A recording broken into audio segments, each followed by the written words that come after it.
What's up, everybody? It's Art. Welcome back to Connecting Cannabis. We're here today with Jonathan Chia. How you doing, man? Doing great, brother. Thanks for having me.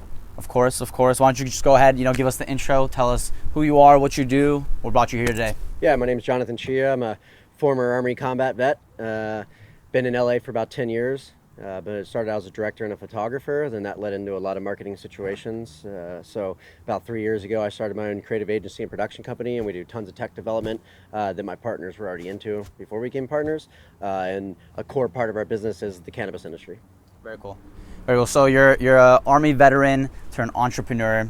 Can you tell us a little bit about how the life was like as a veteran, or when you're in the military and then out?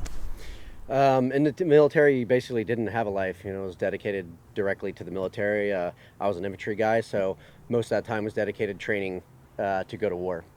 So I spent 15 months in Iraq, went into Baghdad with the surge for 15 months. When I got back from that, I was on the all-army team, basically MMA for the military, trained with that team for a year, then got out directly after that and sort of changed my life very drastically. Moved to California with, $40 in my pocket, sold all the furniture that I bought with my money that I saved up from Iraq, and sort of started over and used my GI Bill to go to the Art Institute of California, and in Orange County actually.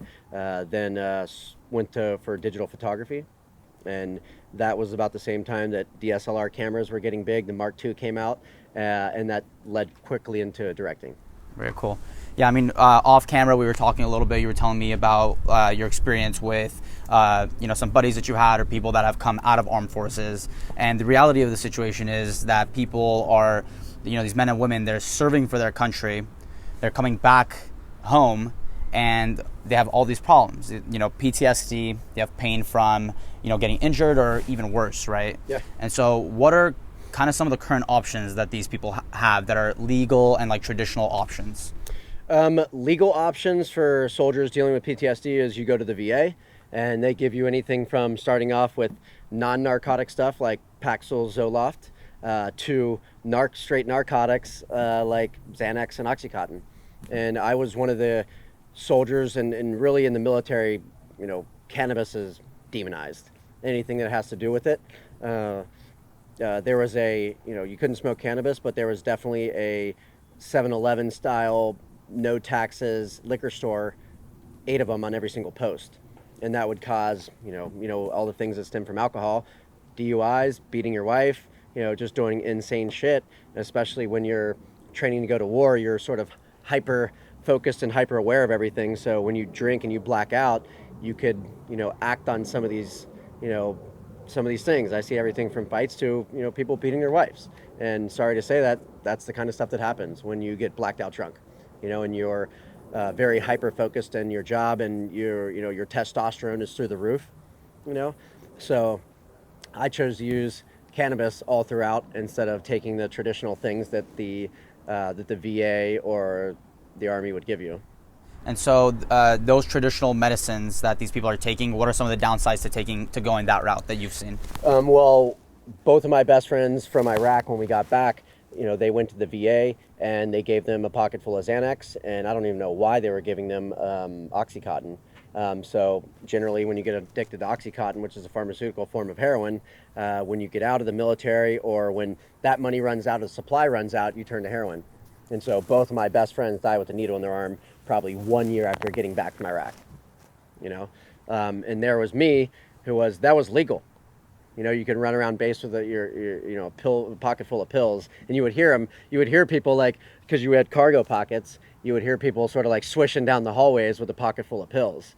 Then there was me, and I, chose to use cannabis every night when I got home, but I had to drink a gallon of water every single night before I went to sleep, and drink another gallon before I got to work, because I was piss tested every single week.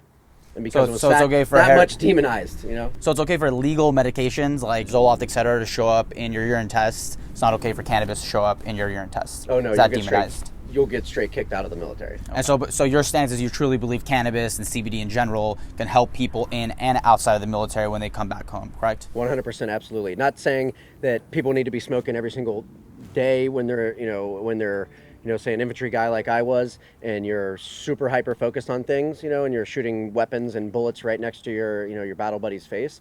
But definitely when you're on the recovery side, when you're at home in the comfort of your own home, I definitely think that, cannabis use or CBD, CBD use even from hemp derived stuff is a lot better answer than taking pharmaceutical drugs.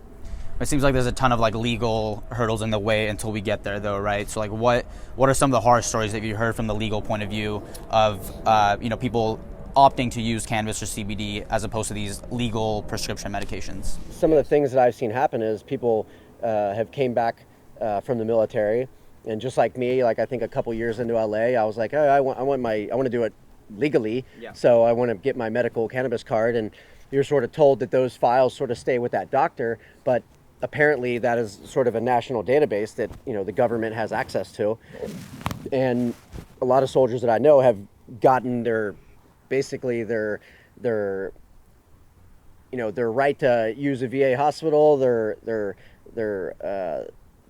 all the stuff that they worked hard for in Iraq, like the GI Bill, and their kids can go to college. They've gotten those things taken away from them, and so we're working with the guys over at Brothers Mark and a lot of other big companies to help with that situation.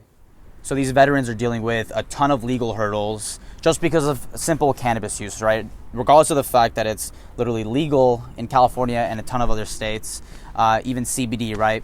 CBD from hemp derived is basically legal in like 48 states, but still they have these laws, and just because of cannabis is where it's at, it's being put on a little bit more of a pedestal, I feel like, because a lot of those things were already been in motion for a long time to get to the legal, farm to table sort of the cannabis system. And so hemp will be in that same system. So companies like ours, Queen City Hemp, have taken all the correct legal procedures, third-party lab testing, all the results posted on our website. We've been, and not making any medical claims. We've been sort of abreast of that and make sure we're doing all the right things to go into that same market that where cannabis was 5 years ago. So what could be done to like pave the path for these veterans to kind of get past these legal hurdles, to get past, people getting their benefits taken away just from simple cannabis use instead of wanting to use prescription pain medication? A lot of it is just the people that can actually make the changes up top, hearing testimonials and hearing these real people's stories, and getting to put a face with some of these names of, they're just people's names that got their rights taken away from them, and, their life is in shambles because they use cannabis. It's about like changing the stigma, right? So your lobbying efforts right now with these several companies, that's kind of like the main goal. Put the people with the actual stories in front of the people that can make the decisions to change the laws. I work with a lot of CBD from hemp and also cannabis brands, and a lot of them do case studies, and a lot of studies that say 60% of their customers are veterans. So it behooves them to push those laws and issues that have to deal with veterans and cannabis use or hemp. So staying on the topic of Queen City Hemp and CBD in general, like the industry and the market in general, can you give us a brief overview of the legal standing of CBD today? Yeah, so on one side of CBD you have THC-derived CBD, then on the other side you have hemp-based CBD. So right now in stores you can't sell THC-based CBD. It can only be sold in the traditional cannabis markets, the seed-to-sale system, in dispensaries. So you have to walk into a dispensary to get CBD-based or cannabis-based CBD. Even if it's just CBD, like less than 3% THC, if it originated from cannabis instead of hemp, it's illegal? Yep. Okay. And to sell in traditional stores, Yeah, and how does that make sense? Like, what's the logic behind that? That's when the cannabis seed to sale system came out, so they can track all the sales, and all those sales are obviously third-party lab tested, where that all those testing agencies are under compliance of the cannabis system. But ultimately, we're talking about like the same compound, right? It's the CBD here is CBD there. It's the same exact thing. Yes? Almost, yes. Okay. And what's kind of the difference there? The difference is the cannabis derived is not being used. The full biomass is not being used, and the full plant. The hemp-based, the full plant and the full biomass is being used. So the Farm Bill made CBD legal in all 50 states. in December? Yes. Okay. And, we're kind of dreaming of that federal legalization on the cannabis end of things, right?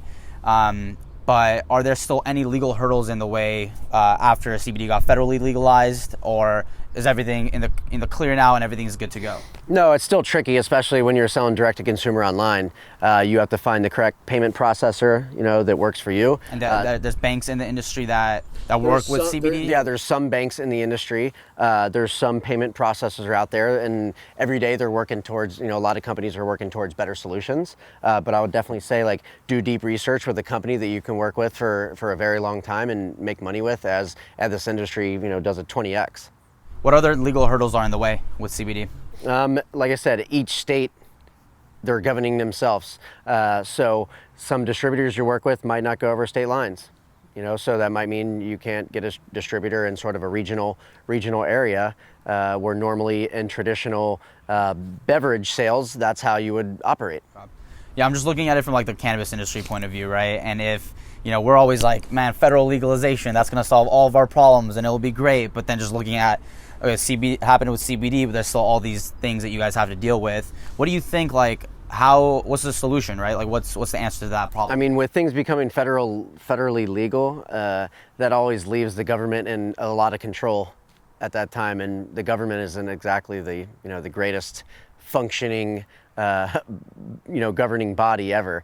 So there's always going to be learning curves and issues when it does go federally legal. But for the companies that are trying to really thrive and really trying to build a big brand, we're talking hundreds of millions of dollars that some of these brands are going to be making, up into the billions of dollars.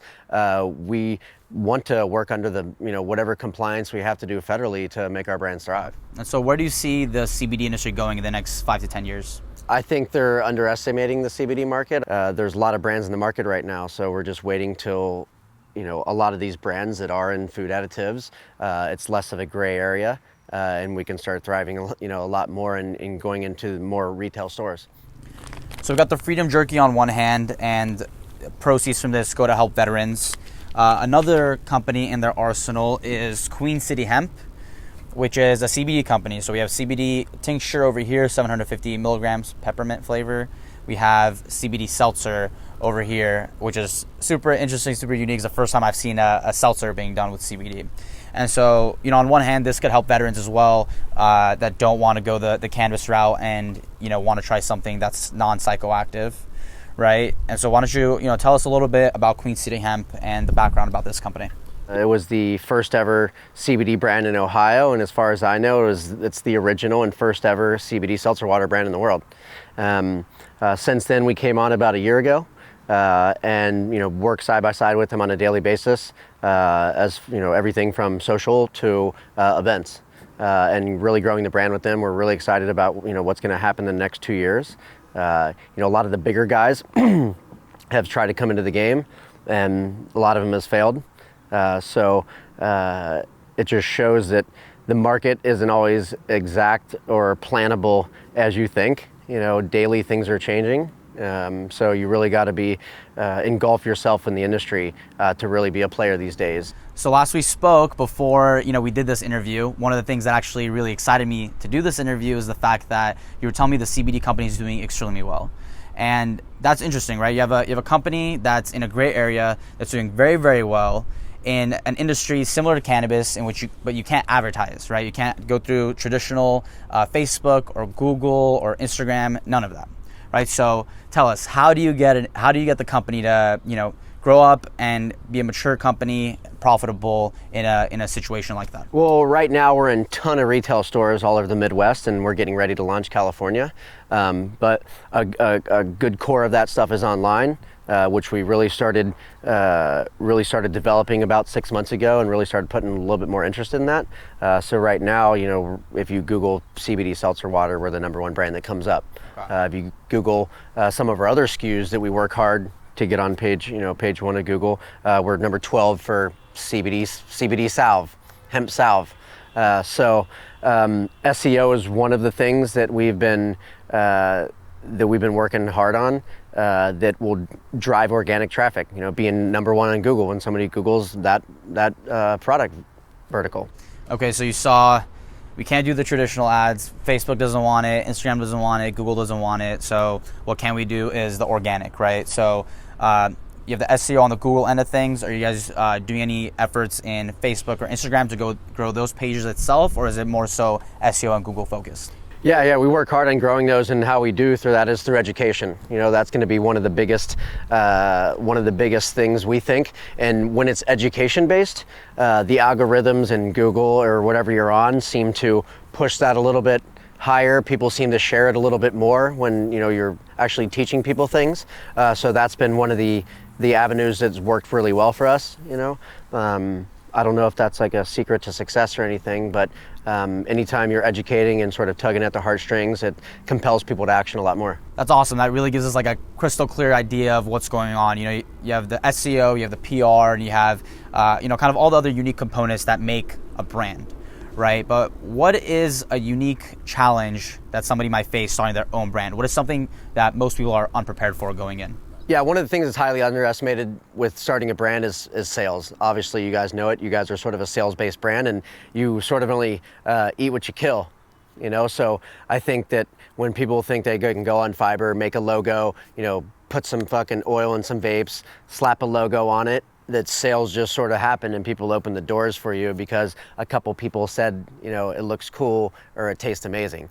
You know, like it's going to be a constant sale forever. And obviously, you guys know at WebJoint, you know, you only eat what you kill. So over and over, it's just sales and beating the streets and really having somebody that can really drive traffic to your brand. Awesome, man. Well, that pretty much wraps it up, dude. So thank you so much for joining us today. Why don't you just go ahead, you know, plug what you got to plug. Camera right there. Tell the people what you want to say. Hey guys, if you want to try some of our products, go to queencityhemp.com, freedomjerky.com, or brothersmark.com and check out some of our stuff. Perfect, dude. Thank you so much. That concludes another episode of Connecting Cannabis. Thank you guys for watching, and until next time, we'll see you later.